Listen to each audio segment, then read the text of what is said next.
진실은 칼날이 되어 서연의 심장을 파고들었다. 자신의 삶 전체가 거대한 거짓 위에 세워진 것이었다. 윤재혁의 총애는 죄책감의 발로였거나 혹은 자신의 피조물을 내려다보는 오만한 신의 유의에 불과했다. 체린의 질투와 함정, 태민의 배신까지 모든 비극의 뿌리는 25년 전 그날의 탐욕에서 시작되었다. 서연은 더 이상 과거의 순진한 의사가 아니었다. 그녀는 자신의 천재적인 머리를 복수를 설계하는 데 쓰기 시작했다. 심수경이 수십 년간 모아온 윤재혁의 비리 자료와 병원 내부 정보는 그녀의 가장 강력한 무기가 되었다. 첫 번째 목표는 윤채린이었다. 서연은 해커를 고용해 채린이 과거에도 여러 차례 자신의 논문을 가로채고 수술 기록을 조작해 왔다는 증거를 확보했다. 그리고 그 증거를 익명으로 언론사와 병원 감사팀에 제보했다. 채린의 화려한 커리어가 거짓과 조작으로 쌓아 올린 모래성이었음이 드러나자 여론은 순식간에 뒤집혔다. 제2의 한서연 사태라며 비난이 쏟아졌고 윤재혁은 딸을 보호하기 위해 거액의 돈을 뿌리며 사건을 무마하려 애썼다. 그러나 한번 터진 둑은 막을 수 없었다.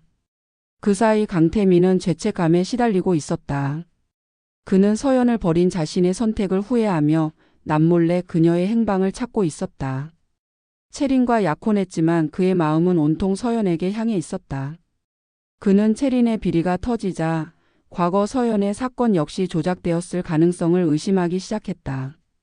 그는 자신의 인맥을 총동원해 당시 사건을 재조사했고 마침내 채린이 약물을 바꿔치기 하는 장면이 담긴 사각지대의 CCTV 원본 파일을 손에 넣었다. 진실을 마주한 태민은 모든 것을 되돌리기로 결심했다.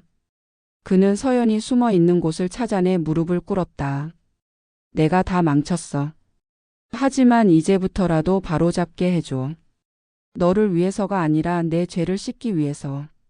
서연은 그를 차갑게 외면했지만 윤재혁이라는 거대한 적을 무너뜨리기 위해 그의 힘이 필요하다는 사실을 부정할 수 없었다. 위험한 동맹이 시작되었다. 서연의 복수는 더욱 대담해졌다. 그녀는 태민을 통해 윤재혁이 불법적인 임상시험과 리베이트로 비자금을 조성하고 있다는 정보를 입수했다.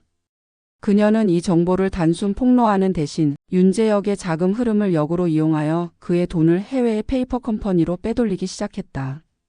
윤재혁은 자신의 돈이 증발하고 있다는 사실을 깨달았지만 불법 자금이었기에 신고조차 할 수 없었다.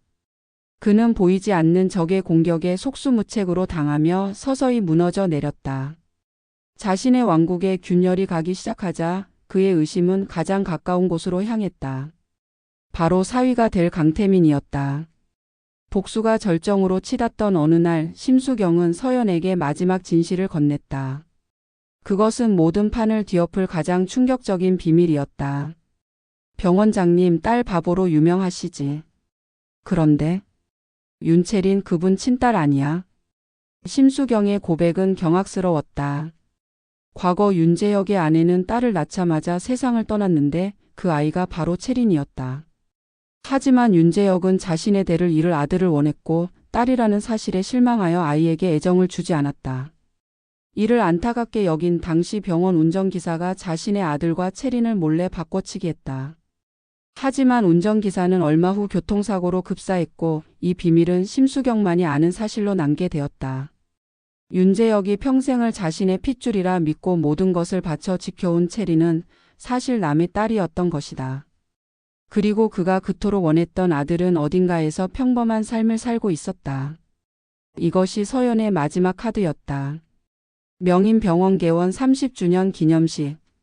정재계의 모든 거물이 모인 화려한 파티장에서 서연은 마침내 모습을 드러냈다. 3년 전 누명을 쓰고 쫓겨났던 초라한 의사가 아닌 모든 것을 빼앗기 위해 돌아온 복수의 여신으로. 그녀는 단상에 올라 마이크를 잡았다. 장례는 순식간에 물을 끼얹은 듯 조용해졌다.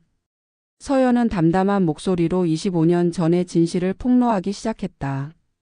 아버지 박진우의 억울한 죽음, 윤재혁의 탐욕, 그리고 자신이 바로 명인병원의 진짜 주인이었던 박서연이라는 사실까지. 윤재혁의 얼굴은 하얗게 질려갔다. 그리고 서연은 마지막 일격을 날렸다. 그리고 윤재혁 원장님, 당신이 그토록 지키려 했던 당신의 소중한 딸 윤채린 씨는 당신의 핏줄이 아닙니다. 그녀는 심수경에게서 받은 유전자 검사 결과서를 스크린에 띄웠다. 윤재혁과 채린의 친자 관계 불일치. 그 순간 윤재혁의 세계는 완전히 붕괴했다. 그가 평생을 바쳐 이룩한 모든 것이, 그가 지키려 했던 모든 것이 한낱 신기루에 불과했음을 깨달았다. 그는 무대 위에서 그대로 쓰러졌다. 채린은 믿을 수 없다는 듯 비명을 질렀고 파티장은 아수라장이 되었다. 모든 것이 끝났다. 윤재혁은 비리 혐의로 구속되었고 재판 과정에서 과거의 살인교사 혐의까지 드러나 무기징역을 선고받았다. 채린은 모든 것을 잃고 정신병원에 입원했다. 서연은 명인병원의 상속권을 되찾아 자신의 자리로 돌아왔다. 길고 길었던 복수는 끝났지만 그녀의 마음에는 승리의 기쁨 대신 깊은 공허함만이 남았다.